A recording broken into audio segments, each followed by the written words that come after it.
Warning: the following program contains scenes of delicious looking power tools and cutting of fresh wood. This is a sponsored video. Bosch sent me the content of today's topic to review on this channel. But once again, you can rest assured that the opinions uttered in this video is exclusively my own. So this is an honest review, just so we are clear.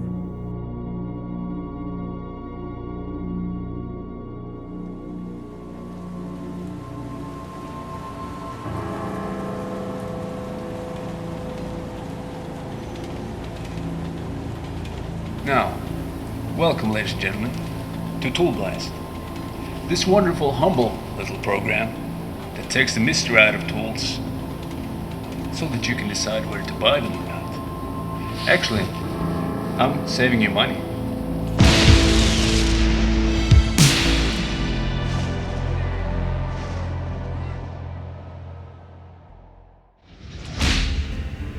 Welcome back to ToolBlast, this wonderful little creation of mine that evolves around power tools and dry wit.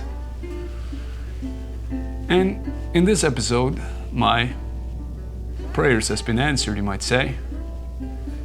And without further ado, I present to you, with a little help from my fiance's pillowcase, the brand new circular saw from Bosch. Now take it all in.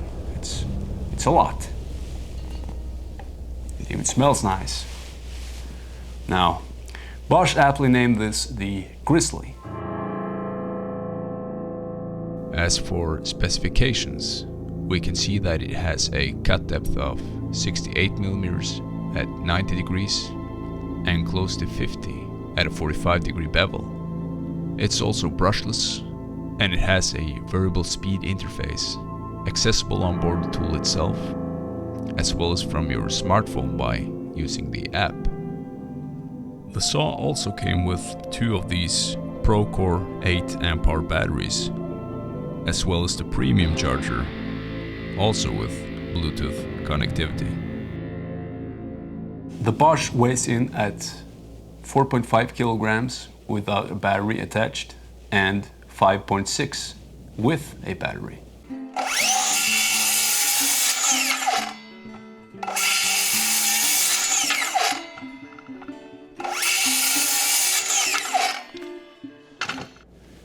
This one is also guide rail compatible. It's compatible with the FSN, Bosch FSN system, Makita's guide rail system, Mafell, and even Festool. So that's, what can I say? It's the gift that keeps on giving when it comes to guide rail compatibility.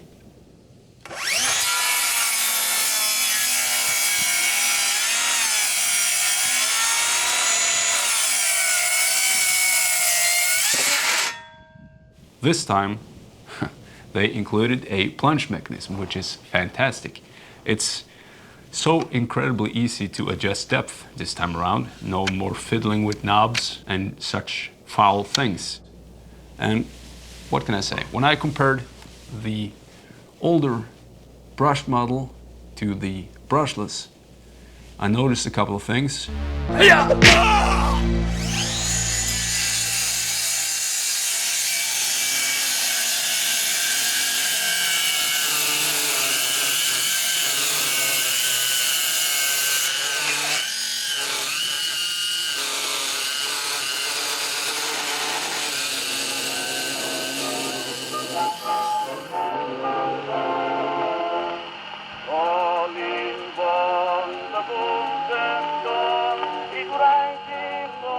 Important announcement.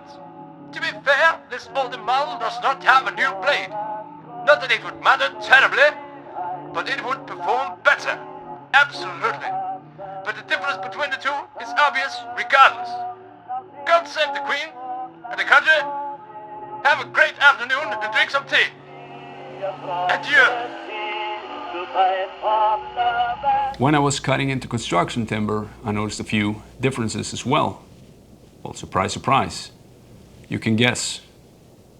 And if your guess is that this one beat the shit out of this, you are wrong, my friend.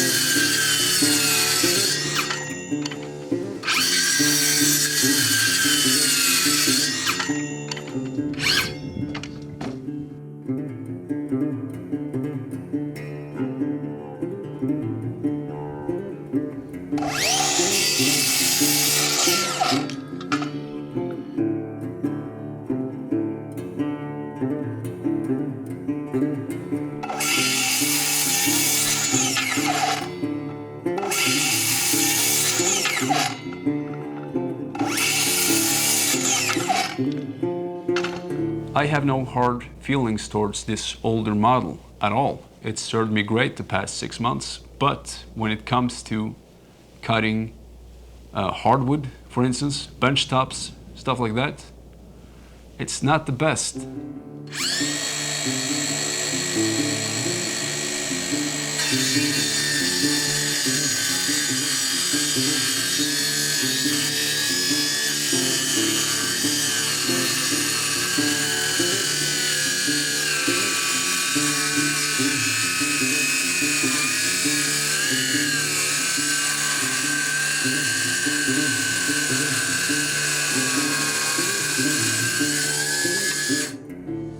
When I was cutting a countertop in hardwood with this, I noticed a lot of deflection, even with a guide rail, and some burn marks, which is not something you want at all. While I was cutting with the new one, there was no such thing at all.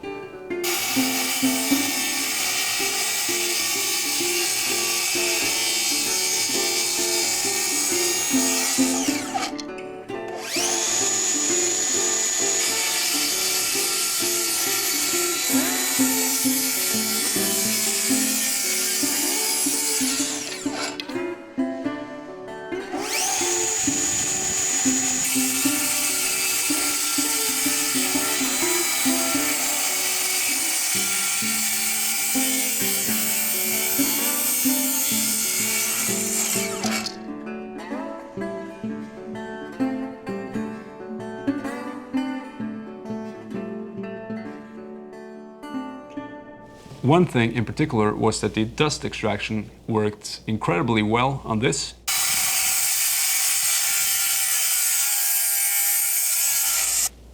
The older one, it works okay, but it seems to spew out a lot more dust than this new one does.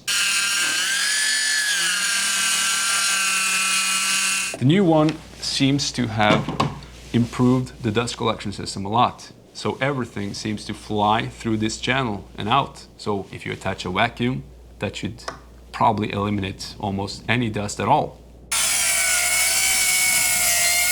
The cut quality of this saw out of the box is also quite outstanding. All the cuts I did, there was literally no chips or splinters at all, which make this ideal for furniture and fitting, I think.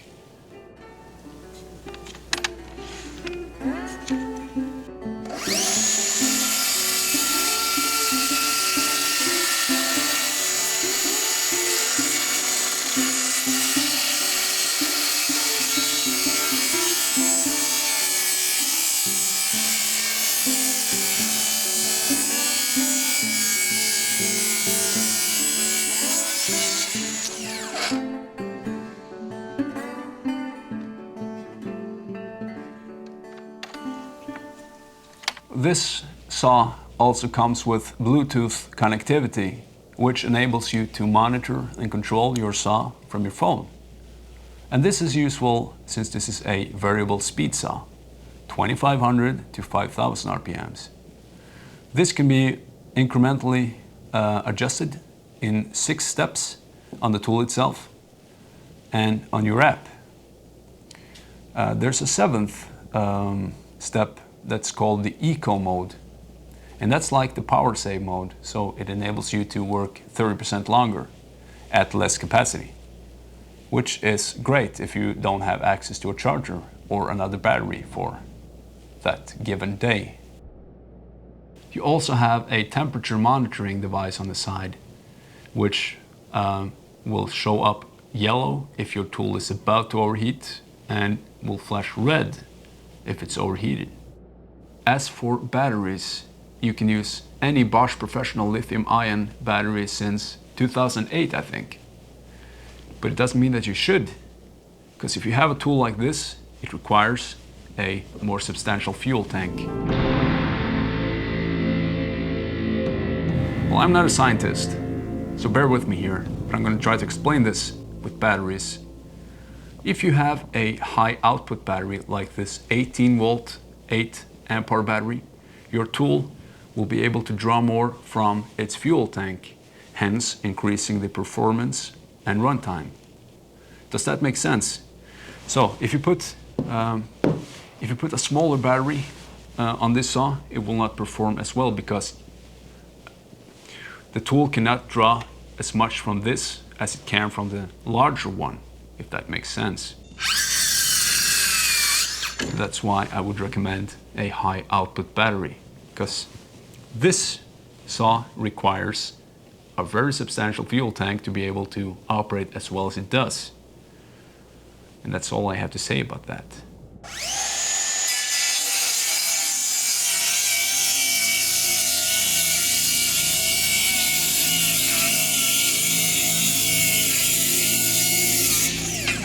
To conclude, I would like to say that this is a wonderfully crafted tool. It's solid all the way through. It's tremendously powerful and really precise. So I think Bosch really did something great with this. With the power and capacity, I think also this would be a great match for framers, because you can do a lot of cuts quick and efficient. If you like your tools to be small and compact, so you can fly around up on roofs, up ladders, and cutting a lot of stuff over your head, then this is probably not the tool for you. Now the time has come for me to say goodbye. And I'm not great with goodbyes, but they are necessary. Until next time, take care and don't break quarantine